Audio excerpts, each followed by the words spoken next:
मेरे आत्मीय बंधु, क्रम से यदि आप ध्यान देंगे तो हमने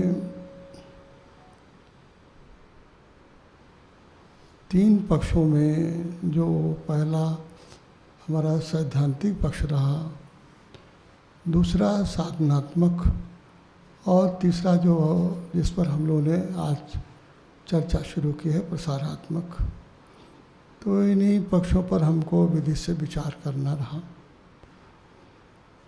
और इस प्रसार के संबंध में भी हमने सवेरे आपको इसके मनोविज्ञान को बताया कि हमारा मनोविज्ञान क्या होगा। मनोविज्ञान से तात्पर्य मेरा कोई मनोविज्ञान की पुस्तक पढ़ने से नहीं है, हमारे काम की जो पद्धति है वो क्या होगी। तो उस पद्धति के लिए हमने आपको कहा कि एक शब्द हमारे ऋषियों ने दिया प्राचीन रूप में, वो यज्ञ। तो यज्ञ की ही प्रधानता से हम जो है अपने कर्मों का संपादन करते हैं। तो इसमें एक बहुत गंभीर बात है और इसको आप थोड़े इस बार के अभी की बैठक में इस पर विचार कर लें, फिर हम आगे चर्चा शुरू करते हैं। तो यज्ञ की इस पद्धति में सबसे जो गहन तत्व है यज्ञ का, हमारे सनातन संस्कृति ने यज्ञ को अपने जीवन का आधार बनाया है। तो यज्ञ को प्रधानता दी गई। तो यज्ञ की जो प्रधानता है वो 2 पक्षों को लेकर के है। जब हम यज्ञ करते हैं तो हमने सवेरे चर्चा कर दिया कि यज्ञ एक हमारा कर्म बनता है। तो यज्ञ का जो कर्म है वो एक अनुष्ठान की तरह हम यज्ञ का संपादन करते हैं। तो हम जिस प्रकार से यज्ञ चाहते हैं वो कर्म का संपादन हमारी जीने की पद्धति में कैसे हो सके उस पर विचार करना चाहिए। तो ये कि कर्मकांड की तरह यज्ञ करना वो एक परंपरा में चीज़ें चली आ रही हैं, उससे हम परिचित भी हैं और हम उसका निषेध नहीं करते हैं।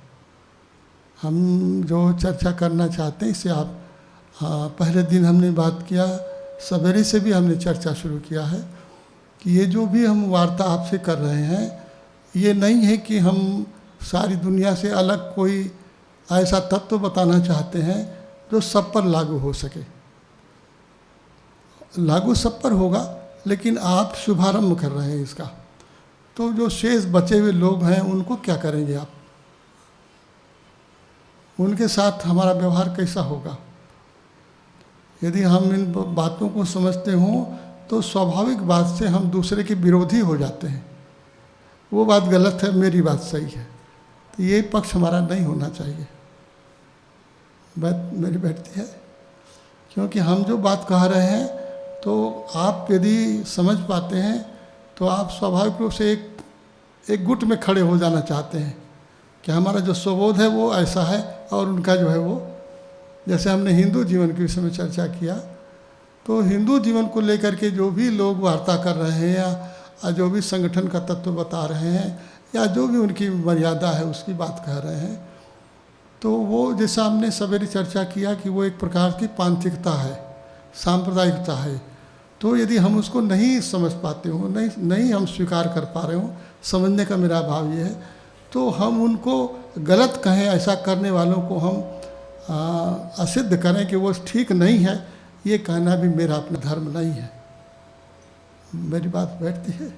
और क्यों मैं ऐसा कह रहा हूँ, बहुत बड़ा समाज है और सभी सांप्रदायिक जीवन के साथ लड़ रहे हैं, झगड़ रहे हैं, तो हम नहीं चाहते कि ऐसा होवे। तो ये तो हम चाहते हैं ना, तो लेकिन हमारे चाहने वाले ऐसा, अभी हमारी संख्या ऐसी नहीं है कि हम इसका इस प्रकार से प्रयोग करें कि सारी दुनिया इसी रंग में हो जाए। अब देखो, हम एक गंभीर बात आपसे कहते हैं, इसे समझिएगा। हमारे अभी पीछे के इतिहास में महात्मा गांधी हुए, तो महात्मा गांधी ने एक प्रयोग किया और उनके जीवन का एक अनुभव रहा कि हम सत्य और अहिंसा का प्रयोग करेंगे, सत्य के आधार पर खड़े होंगे और हमारा आंदोलन अहिंसक होगा। तो अभी उनको मानने वाले सब लोग यही कहते हैं कि हमको जो देश की आज़ादी मिली वो सत्य और अहिंसा के आधार पर मिली। दूसरे लोग हैं ऐसा जो कहने वाले हैं, मानने वाले हैं कि नहीं, हिंसा भी हुई और असत्य का प्रयोग भी हुआ। तो क्या होगा इसका मतलब? क्योंकि गांधी जो कह रहे हैं वो एक प्रयोग है, पूरी दुनिया अहिंसक हो गई ऐसा सत्य तो नहीं है। तो अहिंसा हम स्वीकार कर सकते हैं कि भाई हिंसा नहीं होनी चाहिए, लेकिन यदि हमारी संसार की ऐसी गति हो कि हिंसक सामने सामने खड़ा हो तो हमको क्या करना चाहिए? फिर हम द्वंद्व में हो गए। इसलिए हमने एक ग्रुप बनाया कि हम जब भी लड़ेंगे तो हमारी लड़ाई अहिंसा की होगी, हिंसा की नहीं होगी। तो जब हम लड़ने को तैयार हो गए तो लड़ाई तो खुद भी हिंसा है ना। भाव बैठते, अरे जब देश जो है परतंत्र है तो हम कैसे स्वतंत्र होंगे?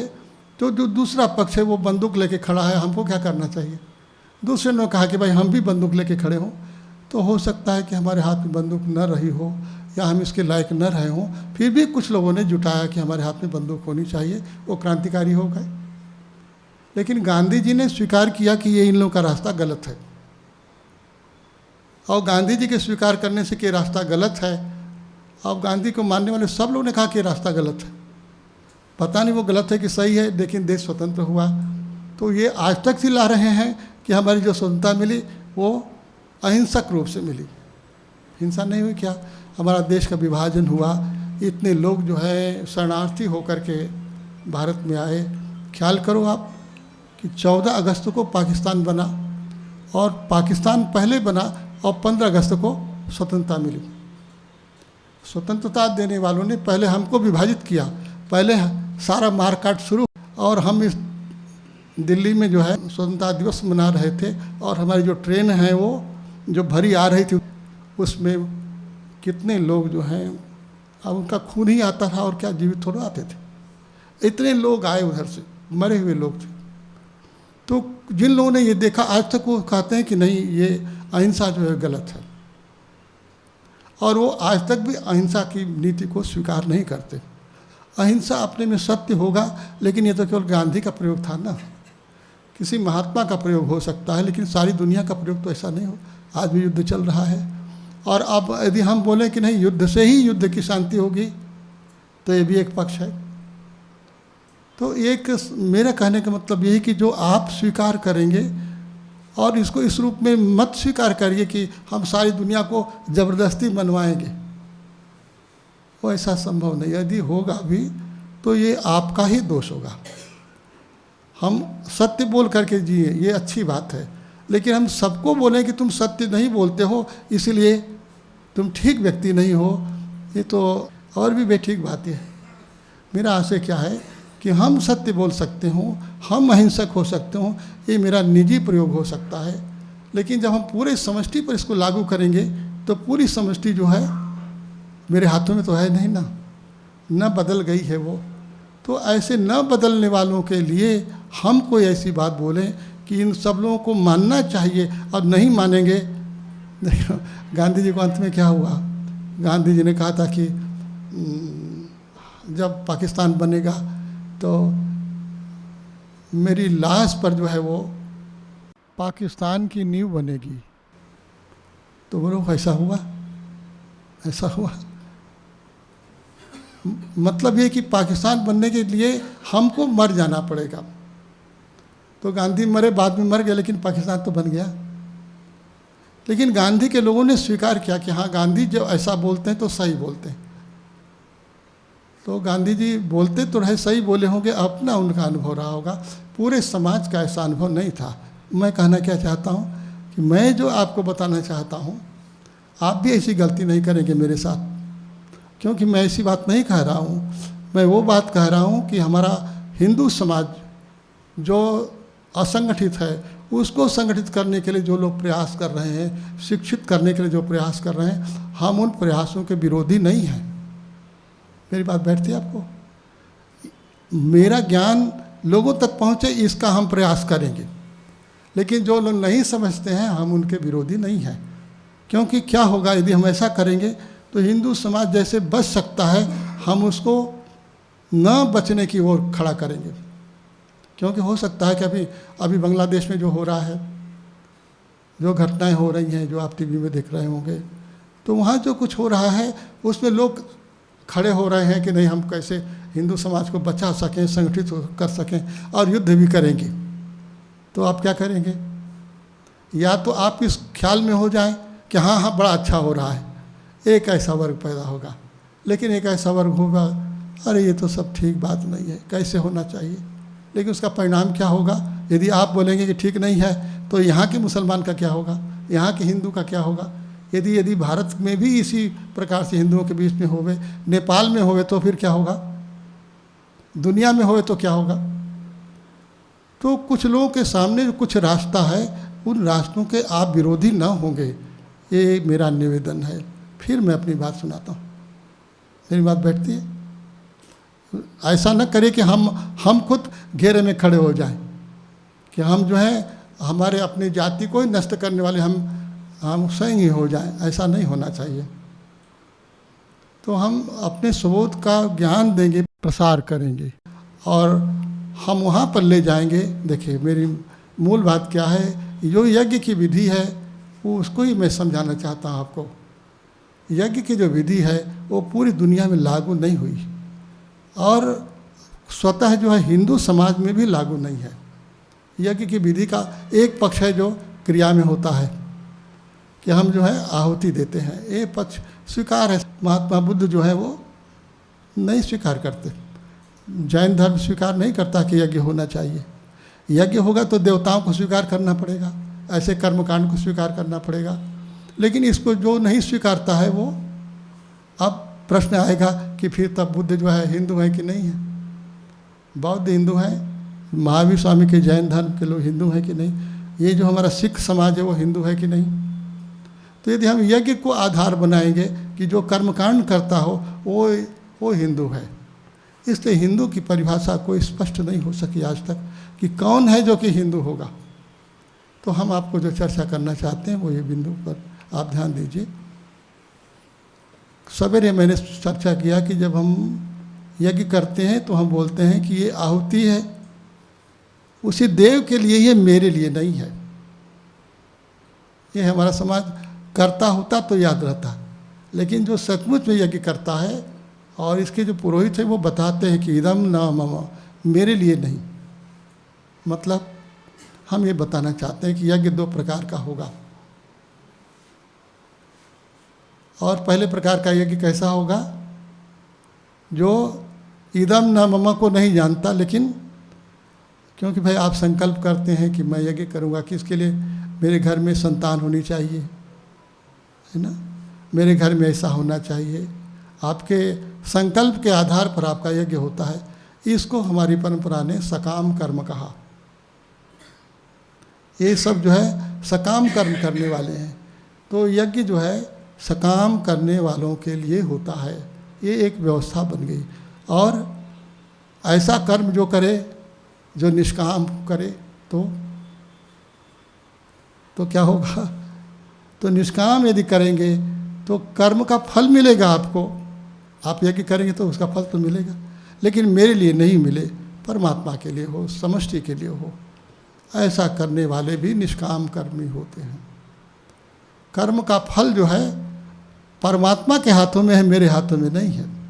यहाँ से हमारा अध्यात्म शुरू होता है, निष्काम कर्म शुरू होता है। तो निष्काम कर्मी पूरी दुनिया नहीं है, इसलिए दुनिया को यदि बांटिए तो जितने हमारे धर्म हैं, स्वर्ग की प्राप्ति के लिए सारे धर्मों ने स्वीकार किया है कि हमको स्वर्ग की प्राप्ति हो, हमको सुख की प्राप्ति हो, कहीं किसी लोक में जाके हो कि ना हो, लेकिन यहाँ तो हमारी धरती जो है, यहाँ तो हम सुख से रहें, समृद्धि से रहें, इसके लिए हम यज्ञ करते हैं। तो जो यज्ञ के इस बाहरी विधान को नहीं मानते हैं, ऐसे इस्लाम के लोग हों, क्रिश्चियनिटी के लोग हों, ईसाईयत के लोग हैं, ये सभी लोग स्वर्ग को स्वीकार करने वाले हैं। ये सभी जो हैं सकाम कर्म की यात्रा करने वाले पथिक। लेकिन निष्काम कर्मी कौन होगा? तब यहाँ से अध्यात्म हमारा अपने को दो भागों में बांट देता है कि हम जो हैं, जो सन्यासी हुआ वो उसको यज्ञ का विधान भी उसके लिए जरूरी नहीं है। क्योंकि जब भी यज्ञ करेंगे तो वह यज्ञ जो है वो हमारे कर्मों के लिए, हमारे किसी किसी फल के लिए ही होगा। तो आप क्या करेंगे? कर्म करेंगे, यज्ञ करेंगे कि नहीं करेंगे? तो जो सन्यासी हो गया वो इससे बाहर हो गया, वो जो है कर्म ही नहीं करता है। क्यों नहीं करता है? क्योंकि कर्म का बंधन जो है वो नहीं स्वीकार करता। कर्म होगा तो उसका बंधन होगा। ख्याल में आई बात? कर्म होगा तो बंधन होगा, और हम बंधन से मुक्ति चाहते हैं तो हम सन्यासी हो गए। और इसलिए जब हम सन्यासी हो गए तो हमको इस जीवन के किसी कार्य से भी मेरा मतलब नहीं रहा, स्वाभाविक बात। तो ऐसे यदि सन्यासी हो जाएंगे आप और 10, 20, 50, 100 तो क्या होगा? क्या होगा फिर? क्या होगा फिर बताइए आप? यदि ऐसा सन्यास पैदा हो जाए धरती पर तो क्या होगा? बोलिए। इसका प्रबल विरोध जो है हमारे भगवान जगतगुरु भगवान श्री कृष्ण ने आज के 5000 वर्ष पहले किया। ऐसे सन्यासी की जरूरत नहीं, लेकिन उसके बाद सब सारा सन्यास पैदा हुआ। भगवान ने कहा कि ऐसे सन्यासी की जरूरत नहीं है, लेकिन इसीलिए देखिए भगवान के कहने के बाद भी लेकिन मैं क्यों बोलता हूँ? क्योंकि उसके बाद जितना सन्यास आया कर्म के विरोध में आया कि कर्म हमको नहीं करना है।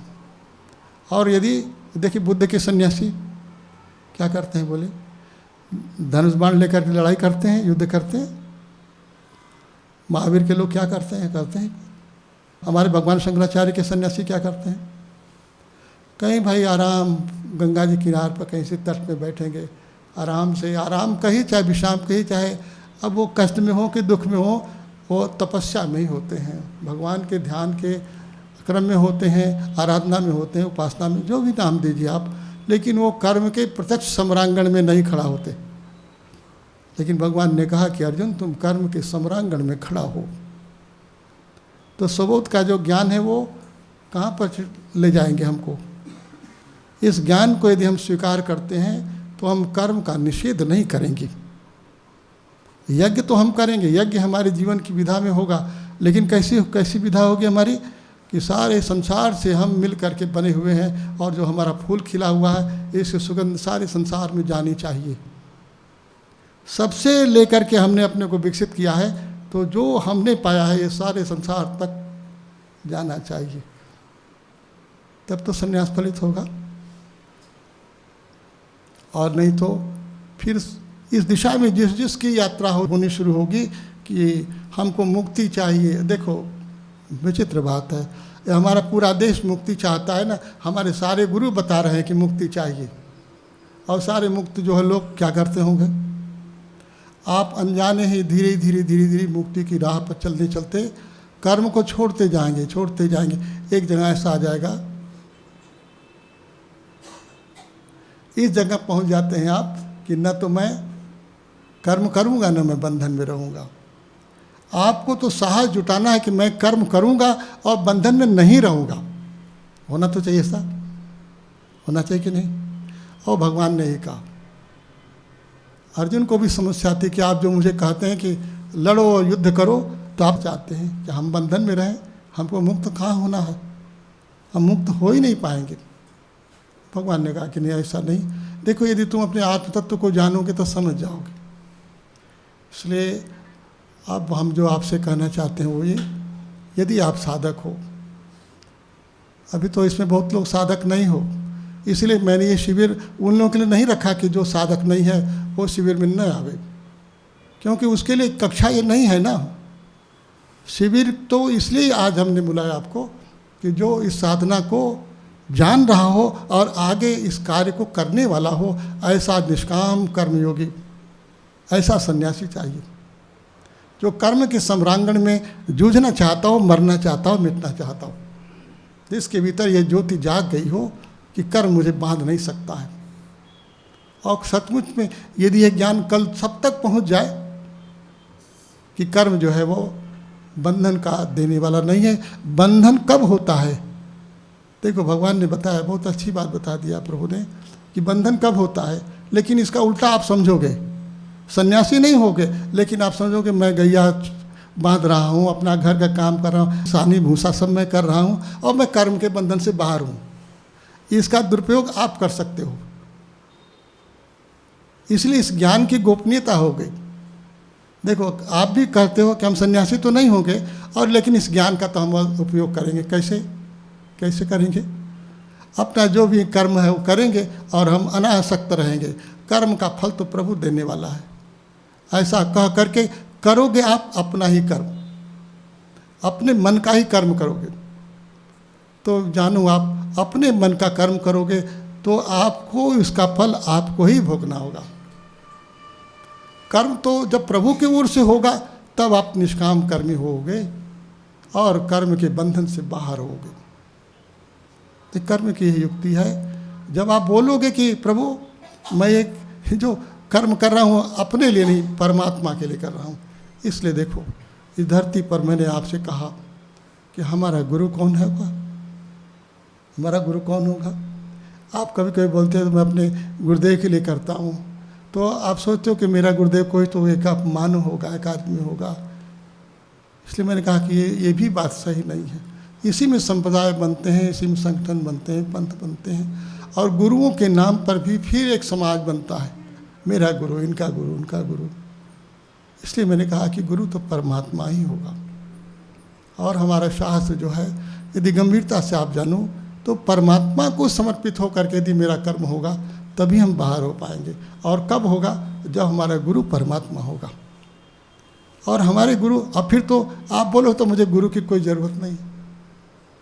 देखो, कोई गुरु की आवश्यकता नहीं रह जाएगी। इस हिंदू ज्ञान को, इस सनातन के ज्ञान का जितना बड़ा दुरुपयोग हो सकता है, इतना तो और किसी के ज्ञान का दुरुपयोग नहीं हुआ। इसलिए हमारे ऋषियों ने बहुत कुछ बंधन भी दिया, रास्ता बनाया, लेकिन जितना रास्ता बनाया गया उतना ही जो है वो बंधन तो बढ़ता गया, लेकिन वो बात लोगों के भीतर उतरी नहीं। ये सबसे बड़ी दिक्कत। और क्यों? धीरे धीरे हमारे गुरुकुल ख़त्म हो गए, जो शिक्षा का विधान था वो ख़त्म हो गया। और आज भी वैसी स्थिति हो गई कि गुरुकुल है नहीं कि हम आपको बता सकें, पढ़ा सकें, परंपरा से आप जान सकें। तो कहाँ से शुरू करेंगे आप? इसलिए अब हम अपने उस मूल बिंदु पर आते हैं कि क्या आप तैयार होते हो कि अपने गांव में एक जागरण दीप शुरू कर सकते हो? देखो, मैं अपने मूल बिंदु पर वहाँ जाता हूँ। क्यों? मैंने कहा कि हर गांव में एक जागरण दीप होना चाहिए। ये हमारा जागरण दीप हमारे गुरुकुल की एक छोटी पाठशाला होगी, जो हमारे जीने के विज्ञान को जन जन तक पहुंचा सकती है। और जन जन तक ले जाने का तात्पर्य एक व्यक्ति, दो व्यक्ति, चार, कुछ तो होंगे, वहाँ से यात्रा शुरू होगी। एक ही साथ पूरे संसार को समझाया नहीं जा सकता, और स्कूल खोल करके भी बताया नहीं जा सकता। यदि स्कूल खोल करके बताना हो तो किसी की जिज्ञासा का पता नहीं लगता। स्कूल में तो पढ़ने के लिए आदमी आता है और पढ़ता है, पढ़ाई पूरी हो गई, हाँ पढ़ाई पूरी हो गई, उसमें कोई जिज्ञासा नहीं होती। हम विज्ञान भी पढ़ लेते हैं, धर्म भी पढ़ लेते हैं, सब पढ़ लेते हैं, लेकिन ये हमने तो आपको शायद कल सुनाया, आपको सारी चीज़ें किताब में होती। जो हम बोल रहे हैं इसका भी चाहे तो आप किताब बना सकते हो, सब चीज़ें किताब में हो सकती हैं, लेकिन स्वबोध, बोलो स्वबोध किस किताब में होगा? स्वबोध की कोई किताब नहीं बनाई जा सकती। वो तो क्योंकि तुम्हारे भीतर है, वो उसको तुम जान सकते हो। इसको किताब से न जाना जा सकता, न किताब से जनाया जा सकता, और इसलिए इसकी कोई किताब बना कर बेची भी नहीं जा सकती कि हाँ इसकी बिक्री हो जाए। ये यात्रा तुम्हें खुद करनी होगी। इसलिए मेरी बात आपको समझ में नहीं आती है, लेकिन हम कोशिश कर रहे हैं। यदि हम एक गांव में, इस बात पर मैं राजी होकर चला कि एक गांव में कोई एक व्यक्ति भी इस राह का राही हो जाए, और आप जानो, देखो, ख्याल करो, मैं वो बात कहना चाहता हूँ। अभी जो लोग विज्ञान की भाषा समझते हैं समझ सकते हैं कि हिरोशिमा और नागासाकी पर बम बम बम फेंका गया था, पता है? बम्बार्डमेंट हुआ था ना द्वितीय विश्व युद्ध में, सुने हैं कि नहीं आप? हाँ, वो कौन सा बम था? हाँ, परमाणु बम। क्या हुआ उसका परिणाम? तो कोई परमाणु ऐसा भी हो सकता है कि वो सबको समान कर सके? बोलो, ऐसा परमाणु हमारे भीतर है। यदि हमारे एक गांव में एक जागरण दीप खड़ा हो सके यदि, और यदि हम स्वतः जागृत हो जाएं और स्वतः उस तत्व तक पहुंच सकें, तो आपको आश्चर्य होगा कि हम पूरे गांव को बदल डाल सकते हैं, पूरी दुनिया को हम बदल सकते हैं। लेकिन यदि हमारे भीतर विस्फोट हो तब। अभी तो बाहर के विस्फोट ने केवल ध्वंस दिया है, लेकिन यदि हमारे भीतर विस्फोट हो जाए तो देखो, एक बुद्ध हुए, एक महावीर हुए, एक कबीर हुए, एक नानक हुए, एक हुए ना, बहुत बड़ा समाज नहीं हो गया। कोई राम हुए, कृष्ण हुए, है ना, लेकिन उनके विस्फोट से आज जो है सनातन जीवित है ना। ऐसा हम चाहते हैं कि हर गांव तक ऐसा विस्फोट हो सके। ये हमारे पीछे की योजना है, कल्पना है मेरी। ये मेरी अपनी कल्पना हो सकती है, आप साकार कर सकते हो यदि आप चलो, यदि आप यात्रा पे आगे बढ़ो तो। और सोचो कोई दूसरा रास्ता भी होगा तो दूसरा रास्ता होगा, द्वार द्वार घूमने का, खुद की मुक्ति मांगने का। महावीर स्वामी के सामने, इनके स्वामी, अब जहाँ जहाँ काली दुर्गा सबके सामने हाथ जोड़ो कि हमको मुक्ति दो, और गुरु के सामने चरण स्पर्श करो कि मुझे मुक्ति चाहिए। मुझे मुक्ति नहीं चाहिए मेरे बंधु। यदि मुझे नहीं चाहिए मुक्ति तो देखो मैं मुक्त ही हूँ ना। पहले तो हमको बंधन में डालोगे, दिमाग से हमको बंधन में डाल दिया कि तुम बंधन में हो। कौन सा बंधन आपको? देखो, पूछो, अपने से पूछो। जो लोग बोलते हैं कि तुम बंधन में, पूछो उनसे कि कौन सा बंधन मेरे भीतर है, बोलो। अरे बहुत बोलेंगे तो बोलेंगे काम का है, क्रोध का है, लोभ। तुम मुझे बताओ तुम्हें क्या होता है? जो ऋषि बोलता है, जो गुरु बोलता है, उससे बोलो तुम क्रोधी हो कि नहीं, तुम्हारे काम आता है कि तुम्हारे लोभ आता है कि नहीं, उसे पूछो। नहीं, पूछने का साहस नहीं, हिम्मत नहीं। सोचते वो लोग तो मुक्त होते हैं ना? बोलो किसको नहीं होता है? और जब तुम खुद बंधे हुए तो मुझे क्या मुक्त करोगे?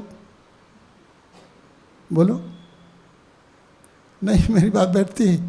दुनिया के लोगों को मेरा साधक कह सकता है, बोल सकता है। क्यों? कब बोलेगा? जब तुम स्वतः काम से मुक्त हो जाओगे, राग से मुक्त हो जाओगे, क्रोध से मुक्त हो जाओगे। और हो सकते हो मेरे बंधु, भीख मांगने से नहीं होगा। कैसे होगा? जिस जगह में तुम जीते हो, इदम न मम, मेरे लिए नहीं, तो फिर किसके लिए? उस मैं का जिस दिन ज्ञान हो जाएगा, उस मैं में जीने वाली जिस दिन ये संतति हमारी बढ़ेगी, उस दिन ये धरती इन सारे पापाचारों से मुक्त होगी। कोई संदेह नहीं, कोशिश करनी पड़ेगी। यात्रा, मेरी बात बैठ रही मत? देखो, शुरू करो, आप करो। बहुत कुछ किए हो आज तक, बहुत कुछ किए हो ना, थोड़ा इसको भी आगे तो बढ़ाओ। आप तो सन्यासी हो गए, धीरे एक रास्ते से चलते चलते वहाँ पहुँच गए आप, जहाँ कि हम ये बात आपसे कह सकते। हाँ, इतनी ज़रूर बात है कि यदि किसी तरुण आदमी को बोलो कि तुम काम से मुक्त हो जाओगे, क्रोध से मुक्त हो जाओगे, तो बोलेगा मुझे क्या ज़रूरत है काम क्रोध से मुक्त होने की? बोले हमको, तो मैं क्यों बोलूँगा कि तुम काम से मुक्त हो जाओगे? तुम शादी करो, विवाह करो, बच्चा पैदा करो, तो मैं तुमसे क्यों बोलूँगा? हाँ, उससे मैं ज़रूर बोलूँगा यदि वो चाहता हो कि मैं ये न करूँ और मैं इससे बाहर हो जाऊँ, तो हम वो ज्ञान सुनाएंगे आपको। और देखो, राम को बच्चे हुए कि नहीं हुए?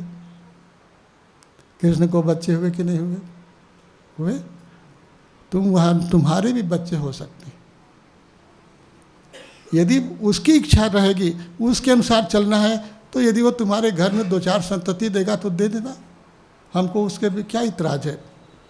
लेकिन पहले हम वहाँ होंगे, तब तो पहले हमको वहाँ होना चाहिए। एक जीवन शैली हमारी बदलनी चाहिए, जीवन की सोच हमारी बदलनी चाहिए। इस बदलाव का, इस क्रांति का विज्ञान हमारा जागरण दीप है। ऐसा जागरण दीप हम शुरू कर सकते हैं। आप बोलते हो कि कैसे जागरण दीप होगा, कैसे लोगों को हम समझा सकते हैं, कैसे लोगों को हम इतनी बड़ी बात बताएंगे? देखो, बड़ी बात नहीं है।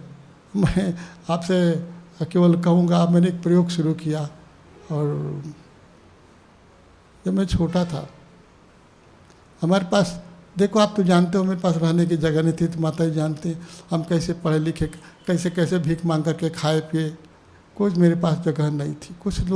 कुछ लोग भी मेरे पास नहीं थे। कौन अपने को बोलेगा कि मैं आपका साधक हूँ कि क्या हूँ, कि कुछ कहने वाले कोई लोग भी नहीं थे। इसी में से धीरे धीरे बात निकली। तो वो सब लोग ज्ञानी नहीं हो गए, जिन लोगों को मैंने कुछ सुनाया ज्ञानी नहीं हो गए, लेकिन मेरे साथ जो है एक आत्मीयता बनी होगी उनकी ना, एक जो है मन मिला होगा कि चलो कुछ अच्छी बात कह रहे हो या कुछ ठीक बात कह रहे हो, एक आत्मीयता, एक प्रेम बना होगा। तो मेरे बंधु आपसे भी मैं कहूँगा, ये ज्ञान से नहीं ये फैला हुआ है। ये जो आप बंगाल, बिहार, नेपाल जहाँ से भी आए हो, केवल ज्ञान से नहीं आए हो। यदि ज्ञान से आए होते तो ज्ञानी बहुत लोग हैं संसार में, और ऐसे भटक जाओगे आप। वहाँ ज्ञान मिला वहाँ जाओगे, वहाँ ज्ञान मिला वहाँ जाओगे, ज्ञान चारों तरफ। इसलिए ज्ञान से जो है भटक क्या है, लेकिन जो हमारे प्रेम से आए सो देखो, एक ज्ञान से बड़ी चीज़ है वो हमारी आत्मीयता है, हमारा अनुराग है, हमारा प्रेम है। इस प्रेम से संसार में तुम नए जागरण दीप पैदा कर सकते हो, ज्ञान से नहीं मेरे बंधु। मेरी बात बैठती है, मेरी बात बैठती है। और देखो, और कब इतनी बात आप जान लो, इसमें न कोई पंथ है, न कोई संप्रदाय है, न कोई जाति है, न कोई स्त्री है, न कोई पुरुष है। प्रेम का तत्व जो है, और दुनिया तो प्रेम को मानती है ना। पहले तो प्रेम जानता है आदमी कि स्त्री पुरुष से होता है प्रेम। अरे इससे बढ़ के झूठ क्या हो सकता है। स्त्री पुरुष से प्रेम होता और बच्चे प्रेम से पैदा होते, तो ऐसे बच्चे होते क्या? ऐसे होते बच्चे। मेरी बात मानता ही नहीं मेरा लड़का। बोलो तुम्हारा बच्चा मानता है? बोलो। कोई लोग बोलते हैं कि मेरे तो कोई बच्चा नहीं। मैंने कहा बड़ा अच्छा हुआ तुमको बच्चा नहीं हुआ। बच्चा हो जाता तब रोते कि अरे कहाँ से बवाल पैदा हो गया। बोलो, नहीं हुआ तो बड़ा अच्छा हो गया। कहाँ मानता है तुम्हारा बच्चा? तुम्हारा बच्चा तुम्हारा होता है? तुम्हारा बच्चा कैसे सारा बनाया मैंने, कोठी अटारी बनाया, किसके लिए? बच्चे के लिए। बच्चा बोलता कि मेरे लिए बनाए हो। अरे मेरे मुझसे क्या मतलब था इसका? हम खुद बनाते अपना, जब हमको बनाना होता। देखो बच्चा बच्चा होता है, वो एक नई संतति है, एक नया जीवन है, नया जन्म है। वो उससे तुमसे कोई मतलब नहीं। वो अपने कर्मानुसार आया हुआ है और अपने कर्मानुसार आगे बढ़ेगा। तुम उसके माध्यम बन सकते हो, लेकिन तुमको जो बनना है वो तुमने अपने को बनने को स्वीकार नहीं किया, इसलिए दुखी हो आप।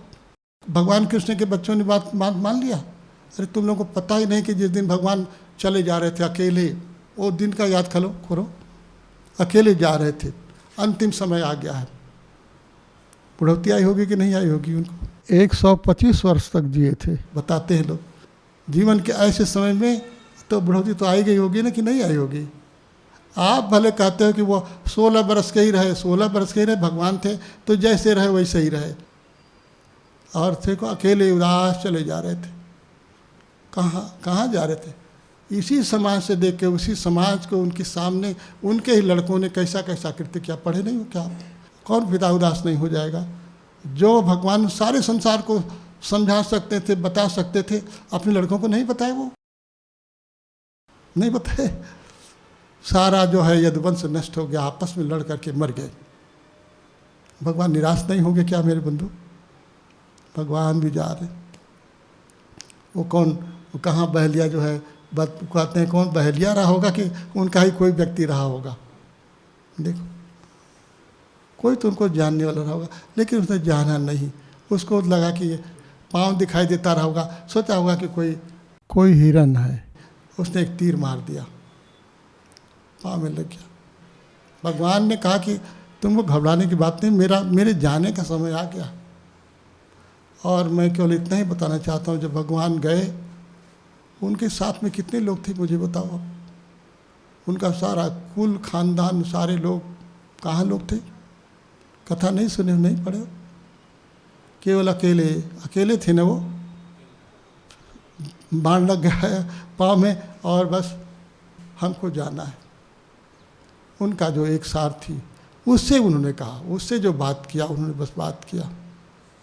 तो बताओ, जीवन का ऐसा क्षण जब सारे लोग साथ छोड़ देने वाले होंगे। तुम्हारा नहीं हो, मेरा नहीं होगा क्या? सबका होने वाला है मेरे बंधु। तो इस संग साथ क्यों जुटा रहे? बस खिलने की ज़रूरत है, खिल सको उतना करो। ये सारी आकांक्षाएं, सारी इच्छाएं, ये जितना पाल सकते हो पालो, उसमें कुछ हर्ज नहीं है। लेकिन इस बात को जानो मेरे बंधु कि हमारा प्रेम ही फैलने वाला है। लेकिन भगवान ने किसी से, उनका प्रेम किसी के ओर नहीं गया, ऐसा तो नहीं था ना। उनका प्रेम सर्वत्र गया। दुनिया ने कितना पहचाना, कितना जाना, कितना समझा, लेकिन उनका जो प्रस्फुरण है वो सारे संसार को आप्लावित करता रहा। ऐसा जीवन तो आपका भी होना चाहिए, मेरा भी होना चाहिए। इस जीवन की आकांक्षा करना चाहिए। लोगों की अपेक्षा नहीं करनी है मेरे बंधु। लोगों की अपेक्षा नहीं करनी है तो उपेक्षा भी नहीं करनी है। हमको सहज रूप से अपने जीवन की यात्रा पूर्ण करनी है। हम भी वार्ताएं पूरी करते हैं। आज बताना क्या चाहते हैं आपको। यज्ञ का एक बिंदु होगा कि सामने हमारे आहुति होगी और भीतर मैं कैसा होगा, भीतर मैं कैसा होगा, ये कैसा होगा, भीतर मेरी दशा क्या होगी। बाहर कर्म होगा और मैं कैसा होगा। मेरे प्रेम का प्रकाश बाहर जाएगा और मैं कैसा होगा। नई बात बैठ बोलिए, कैसा होगा मैं कैसा होगा। अत्यंत शांत होगा, अपने आनंद में होगा, है ना। कामना शून्य होगा। मेरे भीतर कामना नहीं होगी, मेरे भीतर राग नहीं होगा, मेरे भीतर द्वेष नहीं होगा। मेरे भीतर ऐसा जो निष्काम भाव है वही हमारी स्थिति होगी। ऐसी हमारी एक यात्रा होगी तो हमारे साधक की एक ऐसी यात्रा होगी, तब प्रसार होगा। भाव मेरा स्पष्ट होता है। आज मैं इतना ही बताना चाहता था। प्रसार का हमारा जो विज्ञान है वो क्या होगा। हम निष्काम होंगे और हमारे प्रेम का प्रसार होगा। किसी से अपेक्षा नहीं होगी मेरे बंधु। फिर तो आप सारी दुनिया में फैल सकते हो, सारी दुनिया में जा सकते हो। और यदि सोचोगे कुछ मुझसे उसका कुछ मुझे मिलने वाला होगा तो दुखी होगे। और उसकी प्रीति बनेगी तो बहुत कुछ देने लायक होगा, पत्र पुष्प चढ़ा देगा तो उसमें कोई बात। तुम जो चढ़ा हुआ है उसको भगवान की इच्छा स्वीकार करना, भगवान को चढ़ा करके भगवान के लिए जो मिला हुआ है उसका उपयोग करना भगवान के काम के लिए। बस इतना ही कहना चाहता हूँ। ये धीरे धीरे संवाद देखो बढ़ा है ना, भगवान के काम के लिए बढ़ा है। आप समझते हो कि मेरी कोई संपदा बढ़ गई होगी, मैंने कुछ कमाई कर लिया है। कोई कमाई नहीं किया, यही प्रेम ही फैलता गया है। और कमाई क्या होगी। आप जो कुछ, और कोई लोग भी जो कुछ देते हैं धर्म के कार्य के लिए उसका प्रयोग होता है। ऐसा जीवन आपका भी होना चाहिए। हमारे जो साधक इस कार्य को करने के लिए खड़े होंगे उनका भी जीवन ऐसा ही होना चाहिए, ऐसा ही आदर्श होना चाहिए। और तब सनातन धर्म का विस्तार होगा, प्रकाश होगा, इसमें कुछ संदेह नहीं। और यदि हम व्यापार में हो जाएंगे तब क्या होगा। इतना हमने आपको ज्ञान सुना है, कुछ तो मुझे भी चाहिए कि नहीं। क्या दोगे आप बताओ। सचमुच में यदि ज्ञान में आप रहो तो आपको कोई क्या देगा, बोलो क्या देगा। हो सकता है कि उनका प्रेम हमें भी मिले और मेरा प्रेम वहाँ तक जाए, इसके सिवा और कुछ लेना देना हो नहीं सकता। और देखो ज्ञानी हो, विचारवान हो, जानते हो कि यदि कुछ लिया है हमने, कुछ आपने दिया है तो ये कहने की बात नहीं, वो सब संसार में ऐसे ही रह जाता है। कोई न तो लेके जाता है न कोई। ये तो ज्ञान की बात है। लोग, आप लोग बोलते हो कि कोई कुछ लेके नहीं आए, कोई कुछ लेके नहीं, तो पूरी करें। आपसे पूछें, विश्व धर्म के अपने सूत्र को हमने पूरा कर दिया है? हमारी पद्धति क्या है आप बोलिए, तब हम आगे बोलें। हमारी प्रसार की पद्धति क्या होगी, बोले, नाम बोलिए। हमारे ऋषियों ने नाम दिया है, वही नाम मेरा भी है, बोलिए। हमारे प्रसार की पद्धति यज्ञ होगी। और यज्ञ का अर्थ क्या होगा, निष्काम कर्म होगा। स्पष्ट होता है, भ्रम तो नहीं हो रहा। लेकिन ये बहुत कठिन बात है। शुरू करोगे तो सरल हो जाएगा। यदि आप सोचोगे कि बहुत कठिन बात है, होगा कैसे? तो भाई मैं बोलूं कि अरे भाई पटरी पर पहले कुछ पाई वही बनाओ, कुछ गोला वोला बनाओ, कुछ तो हो जाएगा, होते होते हो जाएगा। थोड़ा निष्कामता पहले नहीं आएगी, थोड़ा लगेगा कि मेरा विश्वास इसी में आ जाएगा, लेकिन पता रहेगा कि हमको निष्काम होना है, तो ये स्वार्थ जो है छटेगा ना, धीरे धीरे छटेगा, और एक दिन आएगा कि आप बिल्कुल निष्कलुष हो जाओगे, निष्काम हो जाओगे। और जब सही छोड़ के जाना पड़ेगा तब पूर्णतः निष्काम, ज्यों की त्यों धरी दी नीचे दरिया, ऐसा तो बोल रहे हैं ना, हमारे सदगुरु बोलते हैं ना कि जैसा प्रभु आपने दिया था ऐसे रख के जा रहा हूँ। बस ऐसा निष्काम जीवन जो है हमारे अपने साधक का होना चाहिए, यही हमारी अपेक्षा है, हमारी आकांक्षा है। हमारी पद्धति क्या होगी? सबोध ज्ञान के प्रसार की पद्धति का क्या नाम होगा? विश्व धर्म के प्रसार की पद्धति क्या होगी, उसकी विधि क्या होगी? अभी बोले, अभी जो मैंने बताया, देखिए आज जो मैं चर्चा कर रहा हूँ इसका पुनरावृत्ति करता हूँ। हमारे प्रसार की पद्धति का क्या नाम होगा? यज्ञ होगा। और यज्ञ कौन सा होगा? निष्काम। निष्कामता ही यज्ञ हो सकेगा। सकाम यज्ञ तो आपके फलों को लेकर के होता है। हमारे पास कोई फल नहीं चाहिए, हमको कोई फल की इच्छा नहीं है। ऐसा समझ करके ही हमको अपने जागरण दीप का संचालन करना होगा, है ना। यदि ऐसे आप हो पाओगे तो जागरण दीप तो फैलेगा, स्वाभाविक बात है। और जागरण दीप को दूसरी बात हम सुनाना चाहेंगे कि एक बहुत बड़ी भ्रांति होती है कि हमारा जागरण दीप नहीं फैलता है। बहुत उनको सुनाते हैं, अरे वो तो आते ही नहीं, आप बोलते हो ना वो आते नहीं हैं, यही कहते हो ना कि आते नहीं।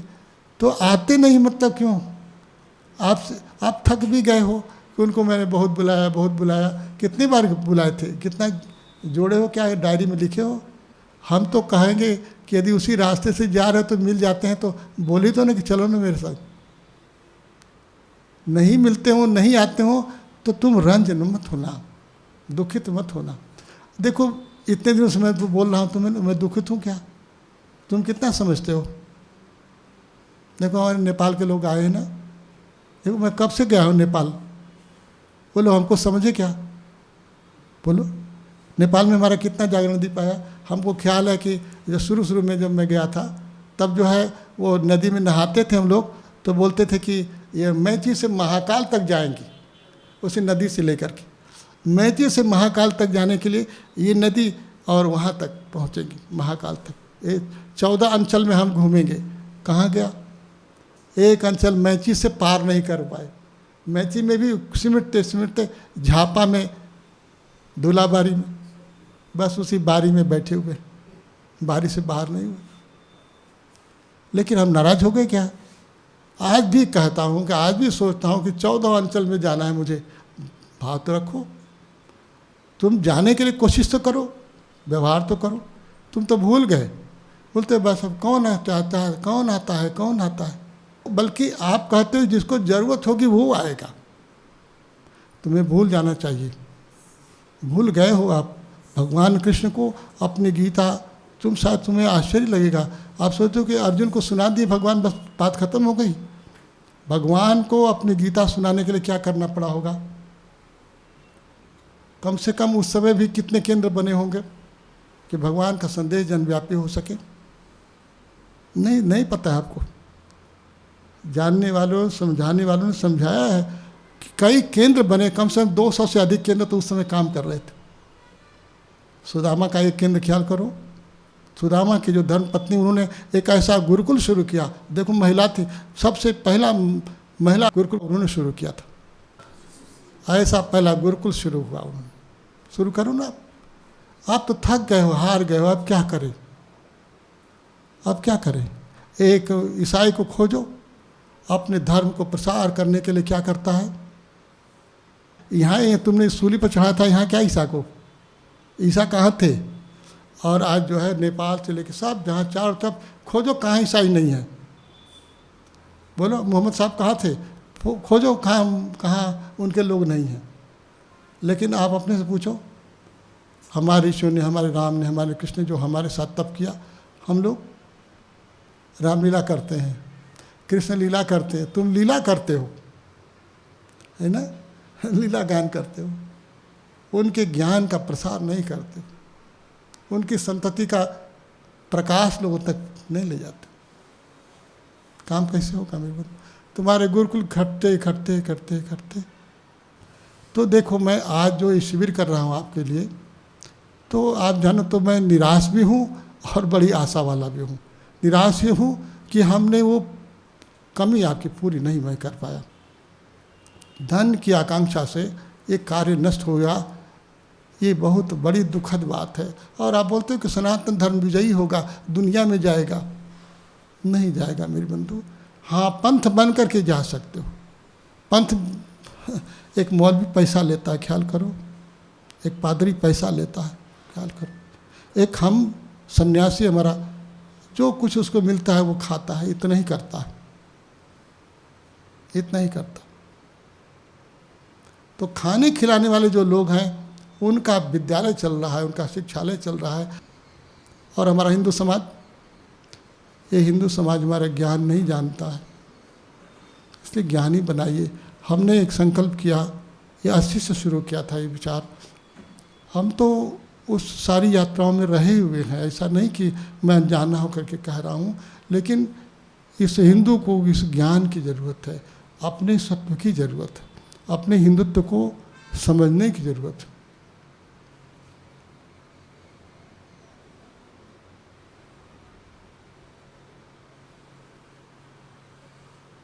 तो मैं भी कुछ निराश नहीं हूँ मेरे बंधु। आप सब आए हो, वहाँ आपको संदेश दे रहे हैं, एक आशा दे रहे हैं, हिंदुत्व की विजय होने वाली है।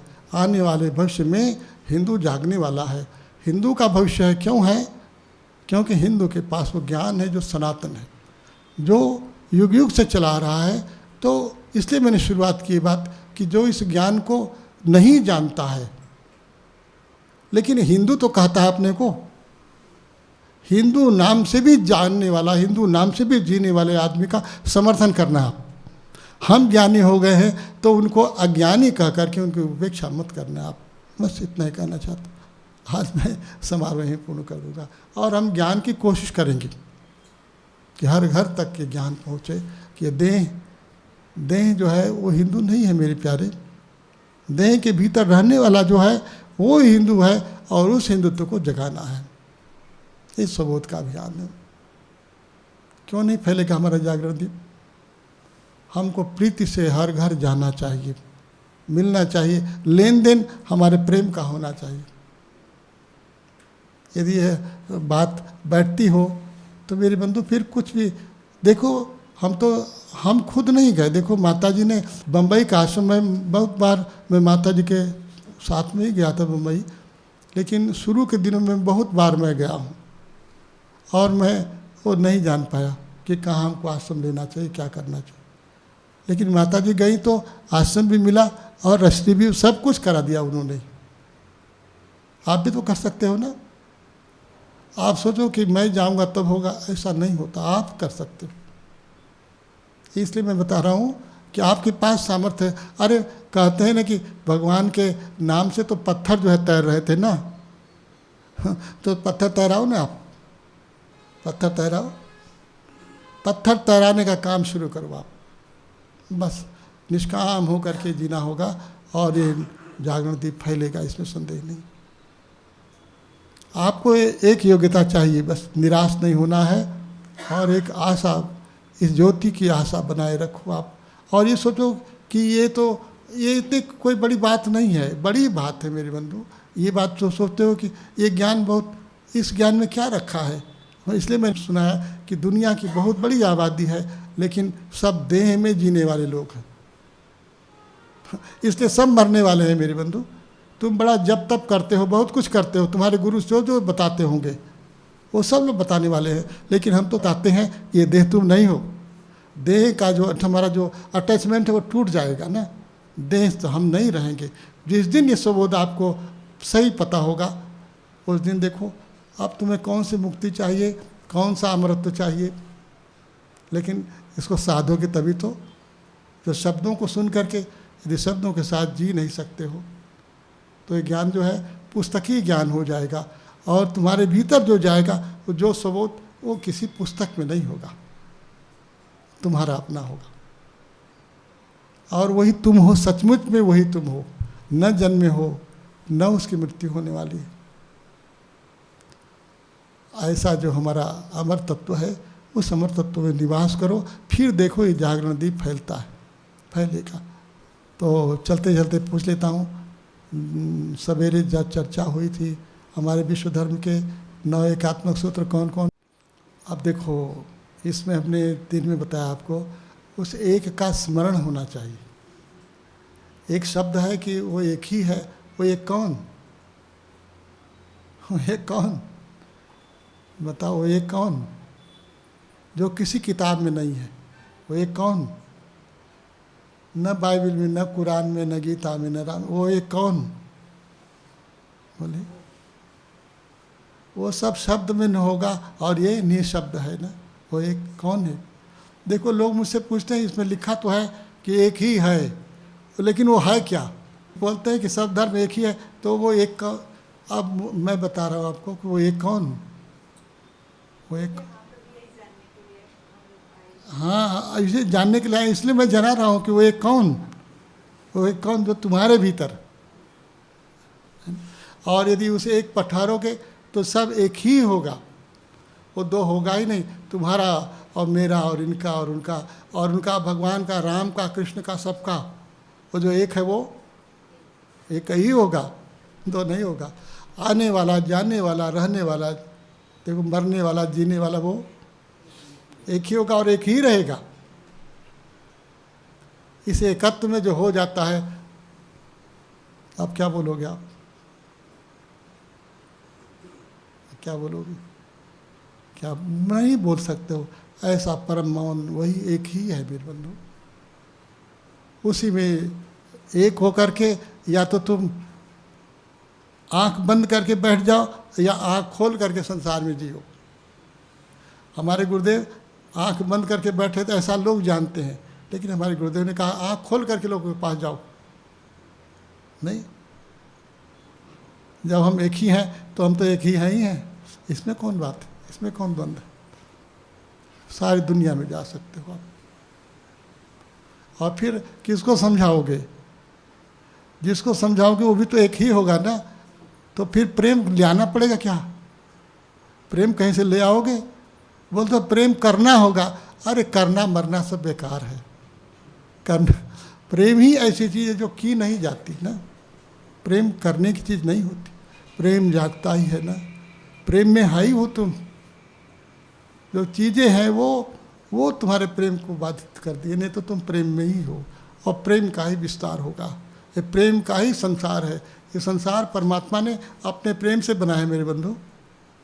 तुम समझते हो कोई उनका प्रयोजन होगा क्या, उनका कुछ कमी हो गई थी, ये पहाड़ नदियाँ और ये सब बनाने से कुछ उनकी कमी पूरी हो गई, केवल उनका प्रेम ही फैल गया, संसार हो गया, और उससे भी हम लोग भी हो गए, उन्हीं के प्रेम में हम हो जाए, बस इतनी ही बात। वो प्रेम स्वरूप है, आनंद स्वरूप, ऐसा संसार हो जाए। बोले सद्गुरुदेव भगवान की। फिर बैठते हैं, फिर बैठते हैं।